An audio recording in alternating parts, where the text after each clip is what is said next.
Hello everyone, it's me again, your friend Bricks, and welcome back for another video.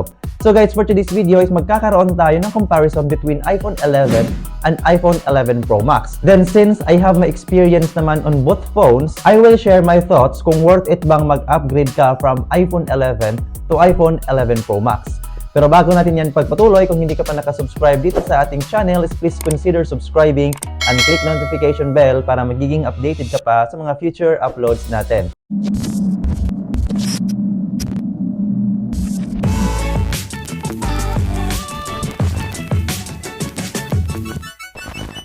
So yun guys, iPhone 11 and iPhone 11 Pro Max. So na-release itong both phones way back September 2019 along with iPhone 11 Pro. And the question is, if you have iPhone 11 right now, worth it bang mag-upgrade ka sa iPhone 11 Pro Max? So to answer that question is we will have their quick comparison first. So ang uunahin natin is yung kanilang build quality. So si iPhone 11 ay may glass back and glass front corning made glass and with aluminum frame. While si iPhone 11 Pro Max naman ay may glass back and glass front corning made glass naman and with stainless steel frame. So based sa kanilang bodies, nagkakaiba lang sila ng frame, which is si iPhone 11 ay may aluminum frame while si iPhone 11 Pro Max naman ay may stainless steel frame. So next naman is sa kanilang display. Sa iPhone 11 ay may 6.1 inches screen to body ratio liquid retina IPS LCD display.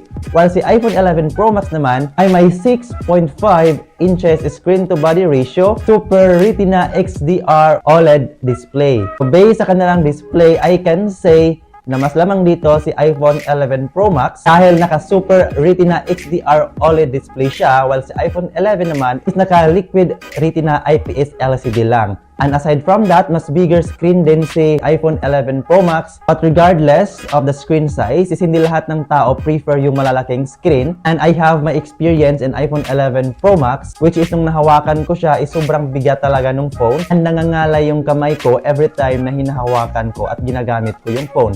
But when nung nagamit ko naman si iPhone 11 is napaka-compact niya. Saktong-sakto lang siya sa kamay ko, hindi siya mabigat dalhin. Napakagaan niya lang din gamitin. So sa kanilang chipset naman, si iPhone 11 at iPhone 11 Pro Max ay parehong may A13 Bionic chip and pareho rin silang upgradable pa latest iOS software update version. So next, sa kanilang battery naman, si iPhone 11 ay may 3,110 of milliamp hours battery capacity, while si iPhone 11 Pro Max naman ay may 3,969 of milliamp hours battery capacity. So sa battery, mas lamang si iPhone 11 Pro Max dahil mas malaki nga yung kanyang battery. And yes, mas mahaba yung battery life, mas matagal malobat si iPhone 11 Pro Max kaysa kay iPhone 11. So next naman, sa kanilang camera, si iPhone 11 ay may dual camera setup. May 12 megapixel of main camera, 12 megapixel ultra wide angle lens, and 12 megapixel of front camera. While si iPhone 11 Pro Max naman ay may triple camera setup na may 12 megapixel of main camera, 12 megapixel telephoto lens, and 12 megapixel ultra wide angle lens,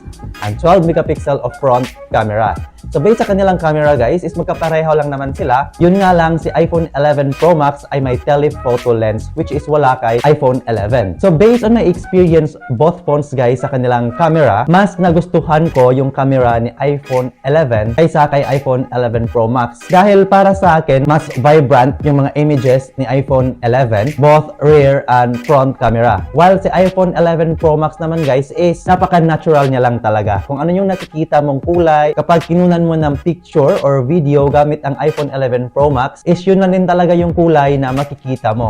And most of the people naman ay gusto yung mga ganoong klase ng camera which is natural lang. But for me, in my case, mas gusto ko naman yung mas vibrant. Kaya mas gusto ko si iPhone 11. But then, ang pinakagusto ko naman sa camera ng iPhone 11 Pro Max ay yung kanyang telephoto lens, which is maganda talaga siyang gamitin and maganda siyang gamitin for profile pictures. And ngayon naman sa kanilang pricing is mas affordable naman si iPhone 11 kaysa kay iPhone 11 Pro Max. So ngayon, based sa kanilang specs, kung tatanungin nyo ako kung alin sa dalawa yung mas lamang is of course, I can say na mas lamang si iPhone 11 Pro Max. Dahil Pro Max version nga naman siya ni iPhone 11. But to answer the first question natin kanina na worth it bang mag-upgrade ka from iPhone 11 to iPhone 11 Pro Max, I can say na hindi siya worth it. Bakit? Pareha lang silang iPhone 11 series. And konti lang yung kanilang agwat sa isa't isa. So ang lamang lang siguro ni iPhone 11 Pro Max is yung kanyang OLED display, yung kanyang bigger screen, mas malaki yung kanyang battery, at yung kanyang telephoto lens. And if ever man na mag-upgrade ka from iPhone 11, is doon ka na sa mga iPhone 12 and up na mga units. Dahil makikita mo talaga yung difference. Sa iPhone 11 is naka 4G lang, and si iPhone 12 naman is naka 5G and naka OLED display na rin.